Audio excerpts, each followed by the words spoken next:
Your chemistry classroom. प्यारे बच्चों, आज हम शुरू करने जा रहे हैं एक नया यूनिट, दैट इज इक्विलिब्रियम। इसके अंदर हम केमिकल इक्विलिब्रियम की बात करेंगे, फिजिकल इक्विलिब्रियम की बात करेंगे, इक्विलिब्रियम कांस्टेंट के कैरेक्टरिस्टिक्स के बारे में बात करेंगे। तो टू स्टार्ट विथ, सबसे पहले हमें यह पता होना चाहिए इक्विलिब्रियम होता क्या है। देखो, इक्विलिब्रियम इक्वल से स्टार्ट हो रहा है ना। इक्वल मतलब बराबर। अब यहां पे कौन सी चीज इक्वल होने वाली है? एक सिंपल सी ऑब्जर्वेशन, एक केमिकल रिएक्शन नहीं, मैं जस्ट एक फिनोमेना आपसे शेयर करती हूं।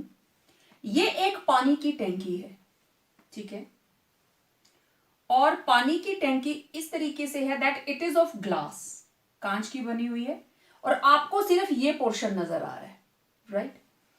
यहां से इसकी इनलेट है और यहां से इसकी आउटलेट। तो देखिए, जो इसकी इनलेट की विड्थ है, जितनी विड्थ इसकी इनलेट की है उतनी ही आउटलेट की है।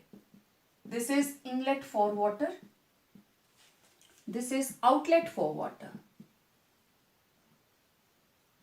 ठीक है। अब यहां से पानी इसके अंदर एंटर कर रहा है और यहां से पानी बाहर जा रहा है, और आपको जो चीज नजर आ रही है, यहां कुछ नजर नहीं आ रहा, आपको सिर्फ ये पोर्शन नजर आएगा, और उसमें आप देख रहे हो कि ये रहा वाटर का लेवल। आपको सिर्फ ये लेवल नजर आ रहा है, और ये लेवल बराबर ही रह रहा है। बराबर क्यों रह रहा है? क्योंकि रेट ऑफ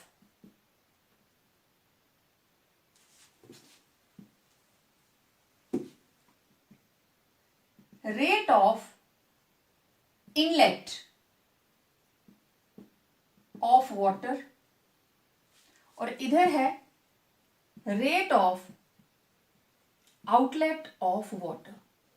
ये दो चीजें, यहां पे पानी एंटर कर रहा है, यहां से पानी बाहर जा रहा है। दोनों ही rate of inlet is equal to rate of outlet. जितनी स्पीड से पानी एंटर कर रहा है उतनी ही स्पीड से पानी बाहर जा रहा है, क्योंकि पाइप की विड्थ क्या है? सेम। पाइप जितनी बारीक होगी, जितनी पतली होगी, पानी की स्पीड उतनी ज्यादा हो जाती है, ठीक है। और पानी की पाइप डायमीटर जितना बड़ा होगा तो स्पीड थोड़ी उसकी कम रहेगी, ठीक है। अब ये दोनों ही रेट सेम, तो आपको सिर्फ ये लेवल दिखाई दे रहा है, तो आप देख रहे हो दिस इज कांस्टेंट। ये लेवल जो है this is constant. No, this is observable property. आप सिर्फ इस चीज को ऑब्जर्व कर रहे हो। क्या ऑब्जर्व किया आपने? Level of water. तो नजदीक आके आप पानी की साउंड भी सुन सकते हैं कि पानी एंटर भी कर रहा है, पानी जा भी रहा है, लेकिन जब दूर से आप देख रहे हो आपको सिर्फ ये लेवल नजर आ रहा है, and this level is fixed. तो आप क्या सोचेंगे? इस टैंकी के अंदर कोई रिएक्शन नहीं हो रहा है, कुछ भी नहीं हो रहा है, ना पानी एंटर हो रहा है ना पानी बाहर जा रहा है। लेकिन हो क्या रहा है? दोनों चीजें हो रही हैं। फर्क सिर्फ इतना है, जितनी स्पीड के साथ पानी इसमें एंटर कर रहा है उसी स्पीड के साथ पानी उसमें से बाहर जा रहा है। दोनों रेट क्या हो गए? इक्वल। और यहां से बन गया इक्विलिब्रियम। अब जब ये दोनों फॉरवर्ड और बैकवर्ड दोनों प्रोसेसेस आपस में बराबर हो गए, means this system has attend an equilibrium. तो इक्विलिब्रियम किसी भी सिस्टम की वो स्टेट होती है जब ऑब्जर्वेबल प्रॉपर्टी, वो प्रॉपर्टी जिसको आप ऑब्जर्व कर सकते हो, क्या हो सकता है? वो उसका कलर हो सकता है, उसका लेवल हो सकता है, उसका प्रेशर हो सकता है। प्रेशर कैसे मेजर करेंगे? मैनोमीटर से। टेम्परेचर हो सकता है, टेम्परेचर कैसे मेजर करोगे? थर्मोमीटर से।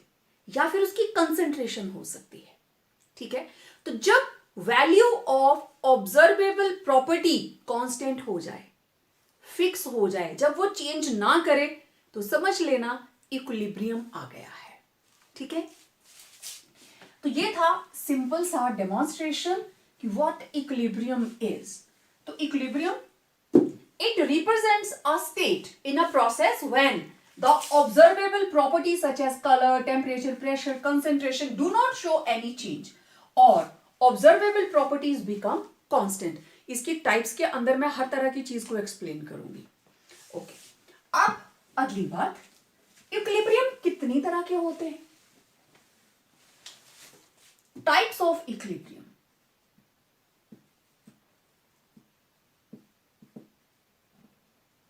देखिए, हमारे पास दो तरह के इक्विलिब्रियम हैं। एक है फिजिकल इक्विलिब्रियम, अब मैं इसको शॉर्ट में ऐसे लिखूंगी, और दूसरा है केमिकल इक्विलिब्रियम। ठीक है, chemical equilibrium. Okay, physical equilibrium किसको बोलोगे? जो फिजिकल प्रोसेसेस में अटेन होगा। केमिकल इक्विलिब्रियम किसको बोलोगे? जो केमिकल रिएक्शन में अटेन होगा। Difference is very simple. ठीक है, तो द इक्विलिब्रियम अटेन्ड, मैं ऐसे लिख लेती हूं, the equilibrium attend during a physical process, during a physical process is called physical equilibrium. It is called physical equilibrium. ठीक है, अब देखो फिजिकल इक्विलिब्रियम या फिजिकल प्रोसेस और केमिकल प्रोसेस में फर्क क्या होता है? आपके पास था वाटर सॉलिड स्टेट में, आइस, और वो कन्वर्ट हो गया वाटर लिक्विड के अंदर।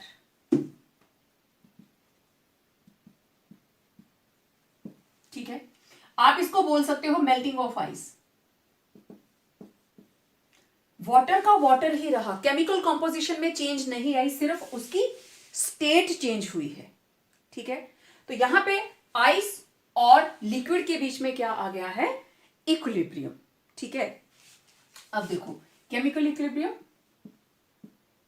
The equilibrium attend during a chemical reaction,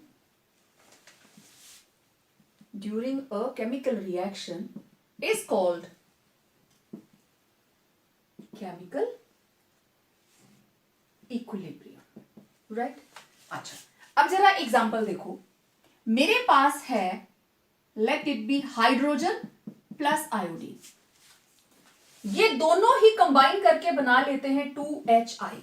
अब नेचर चेंज हो गई, यहां रिएक्टेंट और product same composition, no change in composition, लेकिन यहां पे there is change in composition. Right, तो this is an example of chemical equilibrium, क्योंकि केमिकल रिएक्शन हो रहा है। एक और ले लीजिए, calcium carbonate, it's a solid, जब आप इसको हीट करते हो what you will get, calcium oxide solid and carbon dioxide gas. ये सारे गैसियस फॉर्म।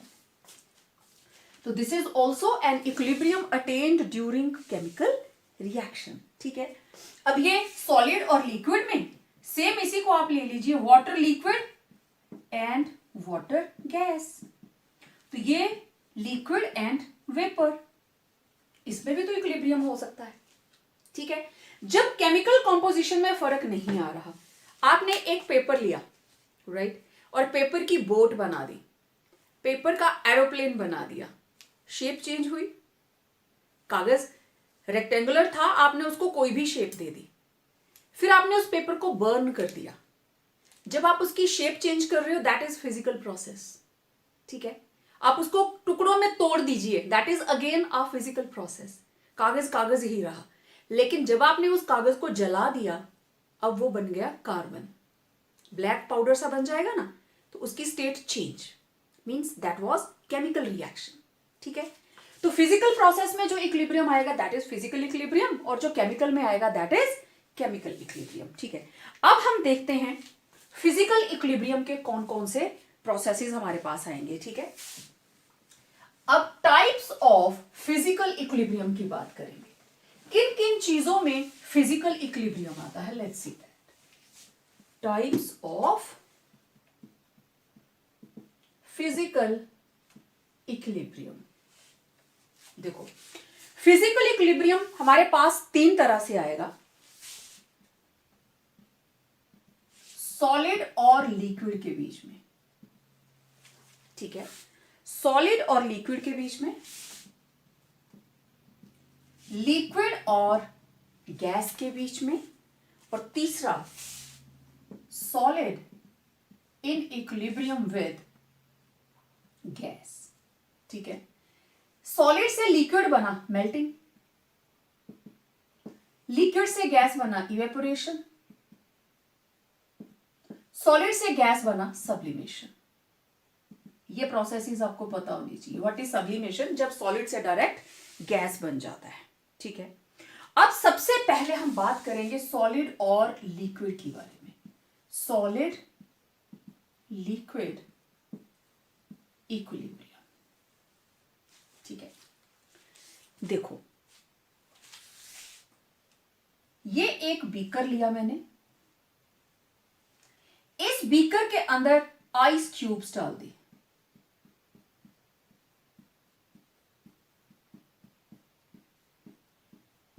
ठीक है, हमने इसमें आइस क्यूब्स डाल दी और टेम्परेचर अटेन कर दिया। यहां पे this is ice cubes, temperature is 0 degree Celsius और इट इज 273 केल्विन। ठीक है, हमने टेम्परेचर कर दिया 273 kelvin temperature and pressure is equal to 1 atmosphere. Means आप लेबोरेटरी के अंदर इस प्रोसेस को करने वाले हो। ओके, अब ये चीज, ये जो 273 केल्विन टेम्परेचर है, इस टेम्परेचर के ऊपर क्या होता है भाई? वाटर फ्रीज करना स्टार्ट करता है। So it is freezing point of water. Water कौन सा? लिक्विड। पानी 0 डिग्री पे फ्रीज करना स्टार्ट कर सकता है, करता है। Water starts freezing at 0 degree Celsius and also अगर आपके पास आइस है तो इसी टेम्परेचर के ऊपर ice starts melting. This is also known as, this is melting point of ice. समझे बात? ये दोनों ही प्रोसेसेस 273 केल्विन टेम्परेचर पे होते हैं।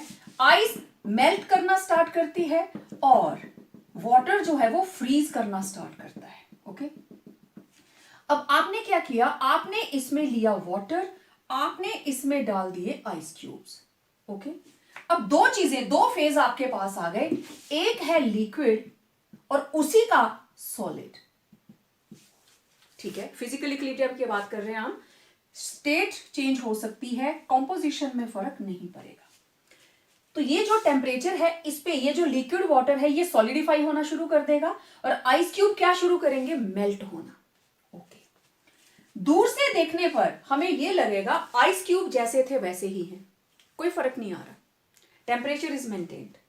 बट एक्चुअली क्या हो रहा है, ये मैं क्यूब को थोड़ा बड़ा करके दिखाने लगी।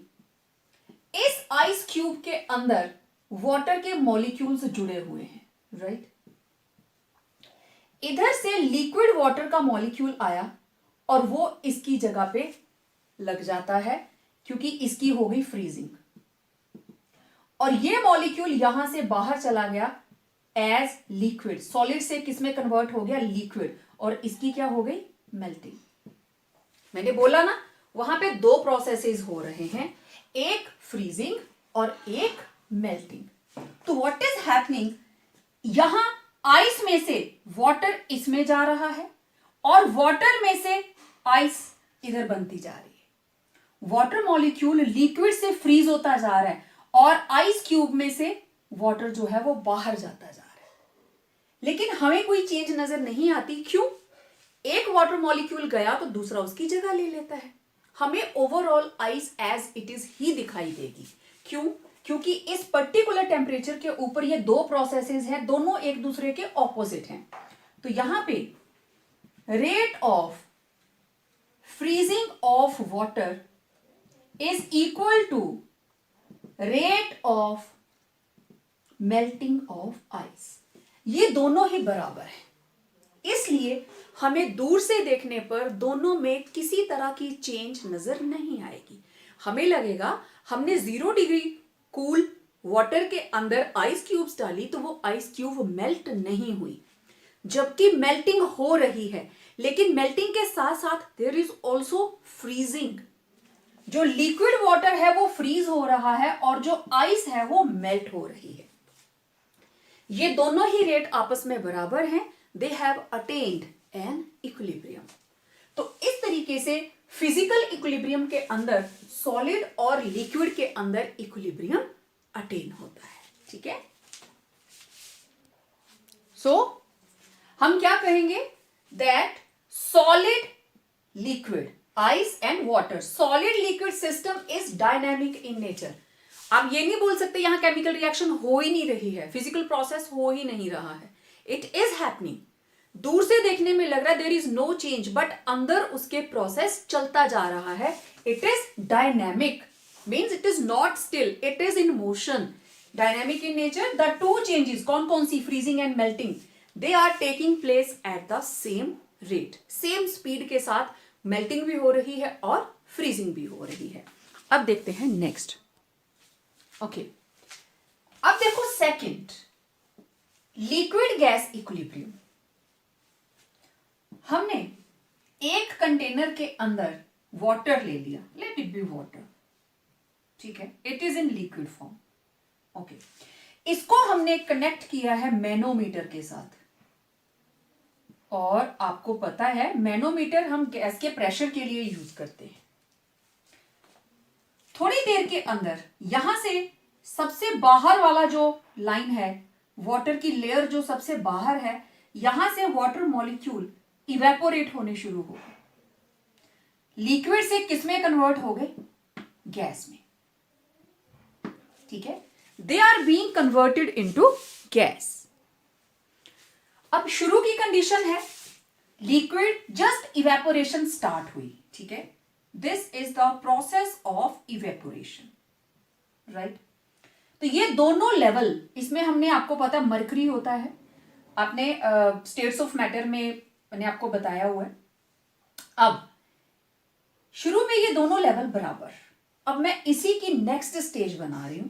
धीरे धीरे इवेपोरेशन बढ़ती गई, तो ये गैस के वेपर यहां पहुंचे तो उन्होंने इस पे प्रेशर लगाना शुरू किया, तो क्वाइट ऑब्वियस ये इधर को चढ़ना शुरू हो जाएगा, इधर से लेवल डाउन जाएगा तो इधर को लेवल अप जाएगा। ठीक है, तो मैं इसकी स्टेज बना रही हूं जब पानी काफी सारा वेपर में कन्वर्ट हो गया तो लिक्विड कम रहेगा ना, लिक्विड का लेवल डाउन चला गया। कुछ बच्चे इसमें गलती करते हैं बनाने में, वाटर से वेपर बन गया, अब ये पूरा एरिया वेपर से भरा हुआ है,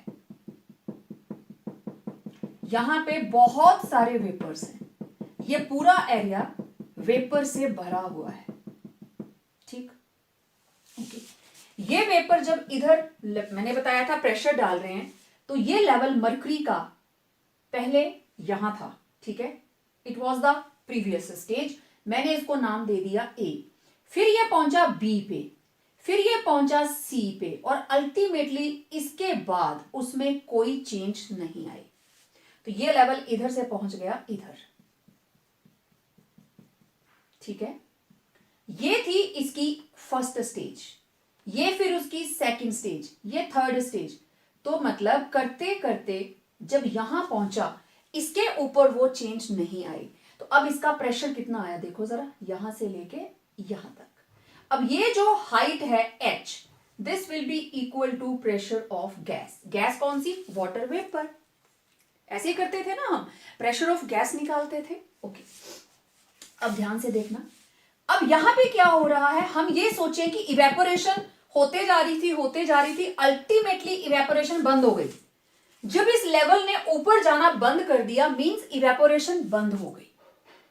नहीं, यहां पे दो प्रोसेस हैं, एक इवेपोरेशन, ये एरो ऊपर को जा रहा है, दिस इज इवेपोरेशन, और जो वाटर मॉलिक्यूल सरफेस के नजदीक पहुंचा वो वापस कंडेंस हो जाएगा। समझ रहे हो बात, ये नजदीक आया, ये वापस कंडेंस हो जाएगा।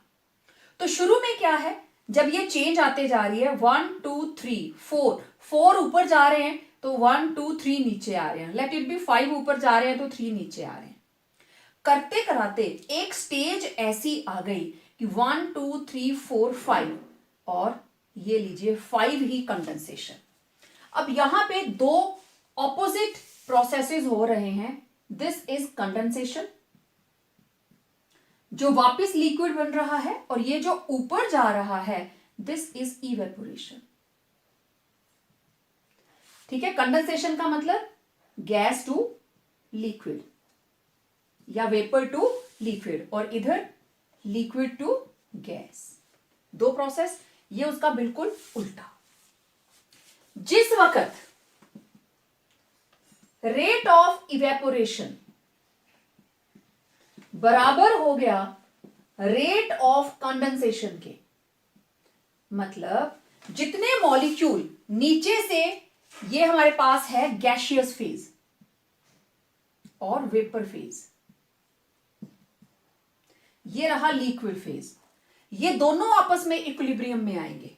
ठीक है, जिस वक्त रेट ऑफ इवेपोरेशन बराबर हो गया रेट ऑफ कंडेंसेशन के, अब जितना प्रेशर यहां पे आया, आपको पता है इस प्रेशर को बोलते हैं वेपर प्रेशर, ये मैंने आपको समझाया हुआ कंसेप्ट पहले, लेकिन यहां हम बात कर रहे हैं सिर्फ इक्विलिब्रियम की। जब आप वेपर प्रेशर की डेफिनेशन बोलते हो, आप कहते हो it is the pressure exerted by the vapours on the surface of its liquid in equilibrium. तो जब इक्विलिब्रियम का मतलब वो कंडीशन जब रेट ऑफ इवेपोरेशन बराबर आ गया रेट ऑफ कंडेंसेशन के, it means the system has attend equilibrium. लेकिन हमें क्या दिखाई दिया? हमें दिखाई दिया इसका pressure, observable property that was pressure. Pressure क्या हो गया? कांस्टेंट। पहले वो चेंज होता जा रहा था, क्यों? क्योंकि ऊपर बड़ी सारी जगह खाली थी, इसलिए रेट ऑफ इवेपोरेशन बहुत ज्यादा था, बढ़ता गया, अल्टीमेटली वो रुक गया। उसके रुकने का मतलब ये नहीं है कि अब इवेपोरेशन नहीं हो रही। इस चीज को हमेशा याद रखना, इक्विलिब्रियम इज ऑलवेज डायनेमिक, ये स्टैटिक नहीं होता, इट इज ऑलवेज डायनेमिक, हर वक्त वर्किंग रहता है। अगर 3 मॉलिक्यूल ऊपर जाएंगे तो 3 नीचे आ जाएंगे, एक मॉलिक्यूल जाएगा तो दूसरा उसकी जगह ले लेगा। तो इस तरीके से लिक्विड और gas they attain equilibrium. Next is solid gas. मैंने बताया था it's a process of sublimation. देखो ये है आयोडीन सॉलिड और इससे बन जाते हैं आयोडीन के वेपर्स, राइट? तो this is solid and vapour या गैसियस फॉर्म, ठीक है। इसी तरीके से हमारे पास होता है कैम्फर, कैम्फर जिसको हम कपूर बोलते हैं, right? This is camphor, solid camphor. It is also converted into gaseous form, solid से गैसियस फॉर्म के अंदर, ठीक है। अमोनियम क्लोराइड,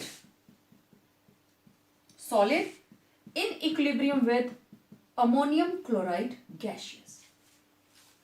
अब यहां पे क्या होता है? रेट ऑफ सब्लिमेशन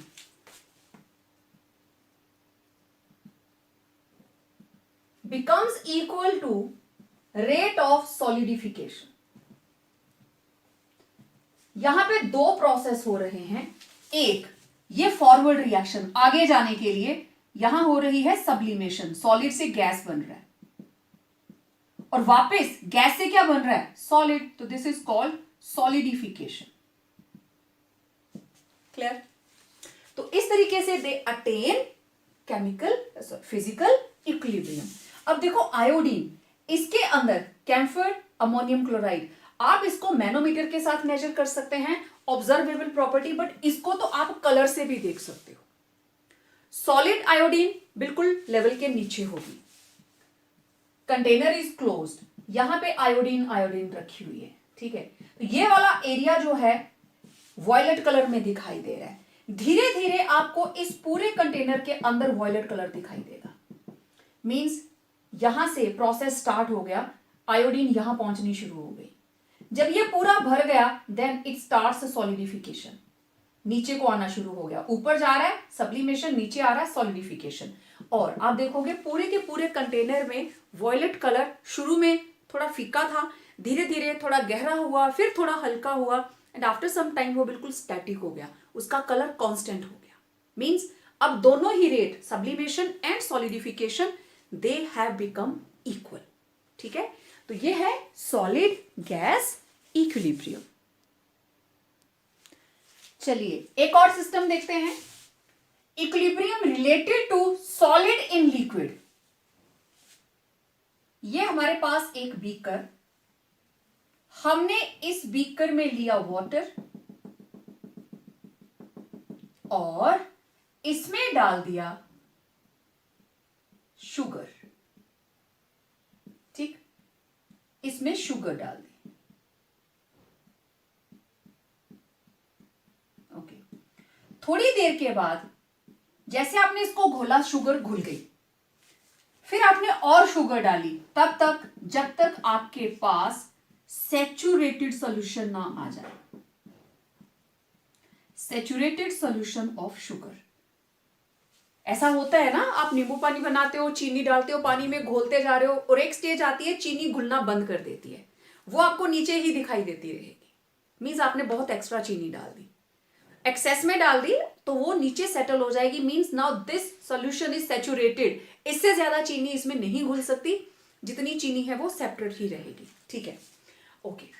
अब क्या इसमें भी इक्विलिब्रियम है, देखते हैं। ये वो चीनी है जो आपको दिखाई दे रही है बॉटम पे बैठी हुई, लेकिन चीनी इस पूरे पानी में भी तो है, चीनी इस पूरे पानी में भी घुली हुई है। तो यहां पे है डिसॉल्व्ड शुगर, इसके अंदर डिसॉल्व्ड शुगर और ये सॉलिड शुगर। ठीक है, एक्चुअली क्या हो रहा है, यहां पे दो प्रोसेस हो रहे हैं, एक डिसोल्यूशन ऑफ शुगर और दूसरा प्रेसिपिटेशन ऑफ शुगर। शुगर वापस प्रेसिपिटेट हो रही है। ठीक है, पानी वाली शुगर नीचे बैठ जाएगी, दैट इज प्रेसिपिटेशन, और यहां वाली पानी में चले जाएगी, दैट इज डिसोल्यूशन। अब कैसे चेक करें कि ये प्रोसेस यहां पे कुछ चल रहा है या नहीं? हमने क्या किया, एक और स्पून लिया और इसमें से रेडियो एक्टिव शुगर डाल दी। मतलब उसमें ऑक्सीजन रेडियो एक्टिव होगी, इसको इसके अंदर डाल दिया। अब ये जो रेडियो एक्टिव शुगर है वो यहां पहुंची, उसको मैं ऐसे स्टार से शो कर रही हूं, this is radio active sugar. थोड़ी देर के बाद इसको पड़ा रहने दिया, जब हमने डिटेक्टर लगाया तो ये देखने में आया पूरे लिक्विड के अंदर radio active sugar equally distributed है। ये कैसे हुआ? ये तो पहले से ही सैचुरेटेड था, हमने एक्स्ट्रा शुगर डाल दी और वो शुगर कैसे घुल गई इसके अंदर? एक्चुअली हो क्या रहा था, यहां से शुगर जा रही थी पानी में, और जो ये पॉइंट है ये पानी में घुली हुई शुगर है, और ये वापस यहां पे प्रेसिपिटेट हो जा रही थी। और ये process, rate of dissolution of sugar becomes equal to rate of precipitation of sugar, तो हमें लगता है कि सैचुरेटेड सॉल्यूशन बन गया। अब इससे ज्यादा इसमें वो नहीं घुल सकता, प्रोसेस रुक गया। But actually they attain equilibrium, ये दोनों ही प्रोसेस, इसका घुलना और उसका प्रेसिपिटेट होना, ये दोनों ही आपस में बराबर हैं। मतलब sugar solid, it is in equilibrium with sugar in liquid, in liquid. तो ऊपर का प्रोसेस क्या है, डिसोल्यूशन, वापस आ रहा है, जो लिक्विड में है वो सॉलिड में कन्वर्ट हो जा रही है, ये वापसी वाला एरो है, तो दिस इज प्रेसिपिटेशन। तो दोनों ही processes they are taking place at same rate, means equilibrium is being attained here. कैसे पता लगाया? रेडियो एक्टिव शुगर डाल के, वो भी पूरे पानी में डिस्पर्स हो गई। मतलब चाहे देखने में लगे कि पानी में चीनी घुल गई, अब उसको रख दीजिए साइड में, कुछ भी नहीं हो रहा है, अंदर कुछ ना कुछ होता ही रहेगा, डिसोल्यूशन भी चलती रहेगी और प्रेसिपिटेशन भी चलती रहेगी।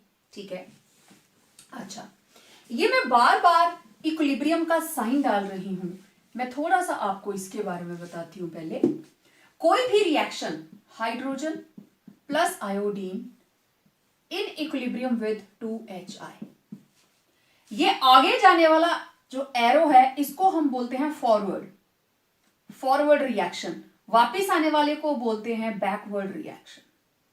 ठीक है, और इक्विलिब्रियम, जब दोनों ही प्रोसेसेस हो रहे हैं, such type of reactions are known as reversible reactions. Equilibrium हमेशा रिवर्सिबल रिएक्शंस में आएगा। जो सिंगल हेडेड रिएक्शंस होती हैं उनमें इक्विलिब्रियम नहीं आता। ठीक है, तो अगर मैं सिर्फ फॉरवर्ड रिएक्शन लिखूं तो मेरे पास इक्वेशन है hydrogen plus iodine arrow 2HI, single headed arrow. अगर मैं सिर्फ बैकवर्ड रिएक्शन लिखूं तो बैकवर्ड का रिएक्टेंट कौन है, HI, किसमें कन्वर्ट हो रहा है, हाइड्रोजन प्लस आयोडीन।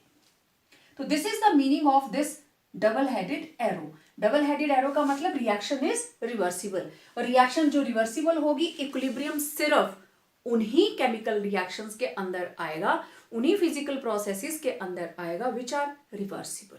ठीक है, अब next, equilibrium related to gases in liquid, gases in liquid.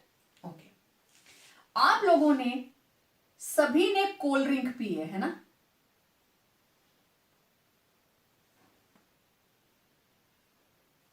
Okay, ये है कोल्ड ड्रिंक की बोतल।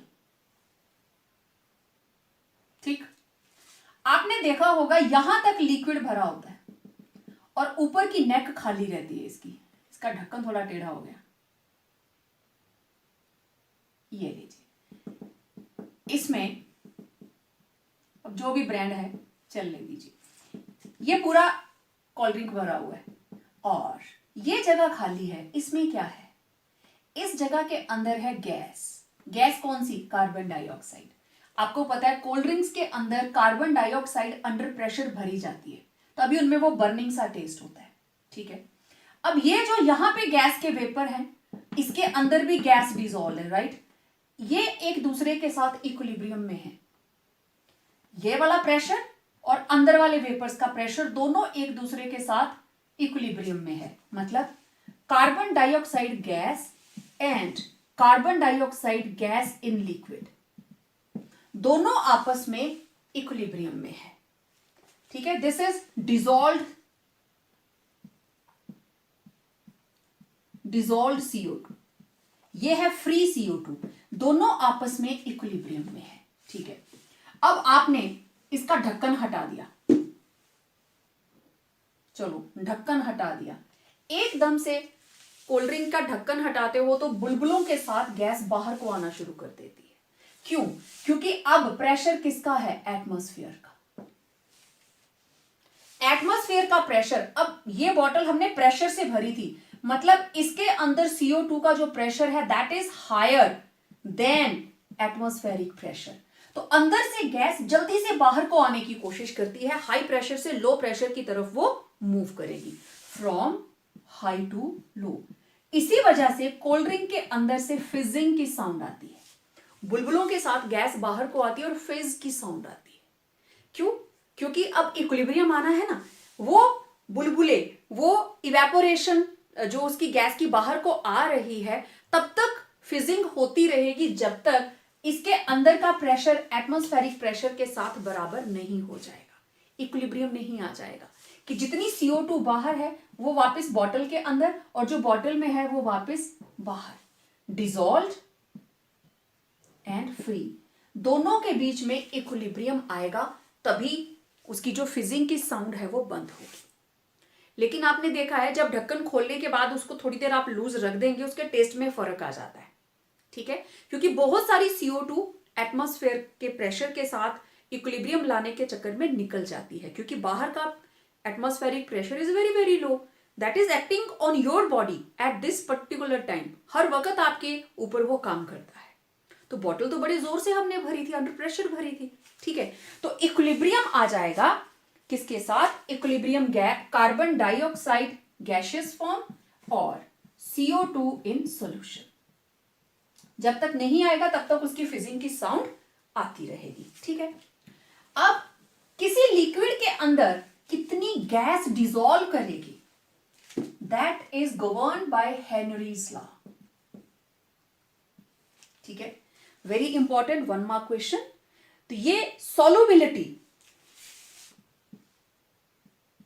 solubility of a gas in liquid, ये देता है हेनरीज लॉ।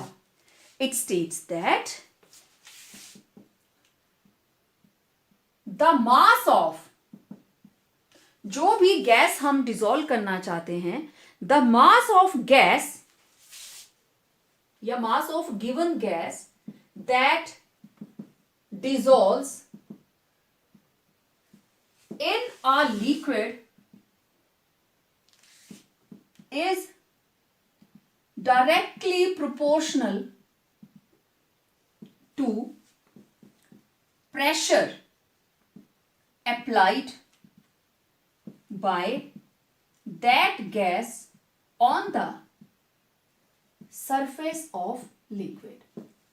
बॉटल के अंदर हमने प्रेशर ज्यादा लगाया था तो ज्यादा गैस डिसॉल्व थी। ठीक है, कम प्रेशर लगाएंगे तो कम होगी। अब सिंपल सा ले लीजिए, ये किसी कंटेनर के अंदर हमने पानी रखा है। ठीक है, अगर इसके ऊपर हम प्रेशर बढ़ा देते हैं तो जो भी यहां पे गैस के वेपर्स है वो इसके अंदर को ही जाएंगे। अगर इस प्रेशर को हम डिक्रीज कर देते हैं तो गैस के मॉलिक्यूल्स बाहर को आ जाएंगे। ठीक है, तो mass of given gas that dissolves in a liquid directly proportional to pressure, उसके ऊपर जितना प्रेशर होगा डिसोल्यूशन उतनी ही ज्यादा होगी। क्लियर बात? तो इट वाज हेनरीज लॉ। अब देखते हैं फिजिकल इक्विलिब्रियम के journal characteristics. Journal characteristics of physical equilibrium. Physical equilibrium के जर्नल कैरेक्टर्स क्या हैं? अब आपने फिजिकल इक्विलिब्रियम के अलग अलग प्रोसेसेस देख लिए। Let's talk about that. First, at equilibrium observable properties become constant. बातें वही हैं, जस्ट उसको एक हम कोलैबोरेट कर रहे हैं। Observable properties become constant. Okay, जब इक्विलिब्रियम आएगा फिजिकल इक्विलिब्रियम के अंदर, प्रेशर, टेम्परेचर, कलर और concentration that will become constant. आपने देख लिया। It is always dynamic in nature. Physical equilibrium it is always dynamic in nature. कहने का मतलब फॉरवर्ड और बैकवर्ड प्रोसेसेस दोनों ही होते रहते हैं। बेशक इक्विलिब्रियम पॉइंट आ जाएगा but both reactions go on. ठीक है, and with same speed, speed same होगी। Equilibrium involving gases is always attained in a closed container. अगर किसी इक्विलिब्रियम के अंदर गैस बन रही है, जैसे solid gas equilibrium, iodine solid से आयोडीन गैस, वीडियो को थोड़ा रिवाइंड करके देखना, मैंने कंटेनर को क्लोज बनाया था ऐसे आयोडीन वाले के लिए। क्यों? अगर उसका ढक्कन खुला रखेंगे ना तो जैसे ही सॉलिड से गैस बनेगी वो तो सराउंडिंग में चली जाएगी, तो फिर बैकवर्ड रिएक्शन कहां से आएगी? तो it is always attained in a closed container जिसमें भी गैसियस कंपोनेंट होगा। At equilibrium concentration of different substances involve, जो भी इन्वॉल्व होंगे वो कांस्टेंट हो जाएंगे। Concentration become constant. जब इक्विलिब्रियम आया, लेफ्ट और राइट दोनों की कंसेंट्रेशन कांस्टेंट हो जाएगी। देखो कैसे, क्योंकि हमें ऑब्जर्वेशन कोई नहीं आती। अगर आप वाटर लिक्विड और वाटर सॉलिड, आइस और आइस मेल्ट होकर बना रही थी वाटर लिक्विड, तो आपको इसकी और इसकी कंसेंट्रेशन में कोई फर्क नहीं आएगा। कब? जब इक्विलिब्रियम है। तो कंसेंट्रेशंस बिकम्स कांस्टेंट। टेम्परेचर कांस्टेंट होना चाहिए। ये इक्विलिब्रियम 0 डिग्री पे आएगा, 273 पे आएगा, ऐसा नहीं है। यू स्टार्टेड विद 0 और टेम्परेचर कर दिया 25, तब ये इक्विलिब्रियम नहीं रहेगा, क्योंकि 25 डिग्री के ऊपर आइस एग्जिस्ट ही नहीं करेगी। एट इक्विलिब्रियम कंसेंट्रेशन हो गई ना कांस्टेंट, तो इनकी जो रेशो है कंसेंट्रेशंस की, ये भी कांस्टेंट हो जाएगी। ये रही chemical reaction. Carbon dioxide gaseous in equilibrium with carbon dioxide aqueous, मतलब जो पानी के अंदर डिसॉल्व है। दोनों की कंसेंट्रेशन फिक्स हो गई।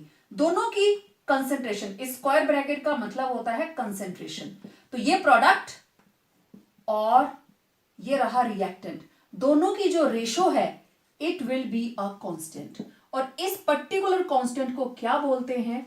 Equilibrium constant. इसके बारे में अभी हम आगे बात करने वाले हैं। This particular constant is known as equilibrium constant. तो देख लीजिए ये दोनों इक्वेशन, इसकी रेशो आ गई, प्रोडक्ट अपॉन रिएक्टेंट, तो वो क्या होगा? Constant, known as equilibrium constant. अब ये जो वैल्यू है इक्विलिब्रियम कांस्टेंट की, इट रिप्रेजेंट्स द एक्सटेंट। इसकी वैल्यू को देखकर हम आइडिया लगा सकते हैं इक्विलिब्रियम से पहले रिएक्शन कैसा था, फॉरवर्ड के लिए था या बैकवर्ड के लिए था।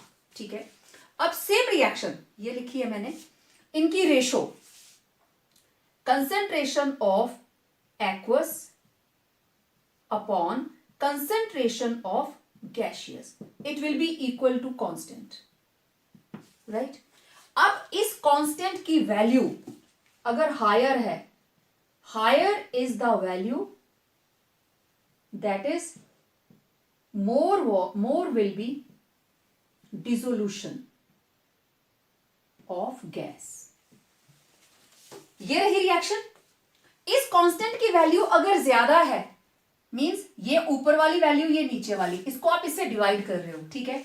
ये है 100 और ये है लेट इट बी 50, कितना आंसर आया? 2। ये है 100 और ये है 10, कितना आंसर आया? 10। अगर वैल्यू 2 है, इसका मतलब डिसोल्यूशन 100 थी तो वापसी कितनी थी? 50। अब कितना है? डिसोल्यूशन 100, वैल्यू कितनी आई? 10। डिसोल्यूशन 100 और वापस उसका पानी से बाहर जाने वाला कितना है? 10। ज्यादा हो गया ना। इसका मतलब डिसोल्यूशन, जितनी इसकी हायर वैल्यू आएगी, डिसोल्यूशन इज मोर। ये तो मैं सिर्फ इसकी बात कर रही हूं, कोई भी केमिकल रिएक्शन, डिसोल्यूशन यहां पे कौन सी है? फॉरवर्ड। जितनी इसकी हायर वैल्यू होगी, if value is higher means जो फॉरवर्ड रिएक्शन है is more. Equilibrium forward direction के अंदर है, ठीक है। जितनी वैल्यू उसकी कम होगी, अगर वैल्यू मान लो उसकी कम आती है, कम आने का मतलब ये हो गया 50, डिसोल्यूशन कम हो रही है और वापसी वाली ज्यादा है, तो आंसर कितना आया? 0.5। तो आप इक्विलिब्रियम कांस्टेंट की वैल्यू से एक्सटेंट ऑफ रिएक्शन का आइडिया लगा सकते हैं। And yes, last, the equilibrium involving a solid in liquid. चीनी को अगर पानी में घोल रहे हो, इक्विलिब्रियम तभी आएगा जब आप सैचुरेटेड सॉल्यूशन बनाएंगे। कम पानी में चीनी घोलते जाएंगे और आप कहेंगे इक्विलिब्रियम आ गया है, there will be no equilibrium. ठीक है, तो ये थे physical equilibrium, type of physical equilibrium और फिजिकल इक्विलिब्रियम के जनरल कैरेक्टरिस्टिक्स। ठीक है, आज के वीडियो में इतना ही। इसको अच्छे से देखें, कंसेप्ट को समझें और नोट्स अपने कंप्लीट करें। मिलते हैं एक नए वीडियो के साथ, बात करेंगे केमिकल इक्विलिब्रियम के बारे में। Till then, stay home, stay safe, make your notes.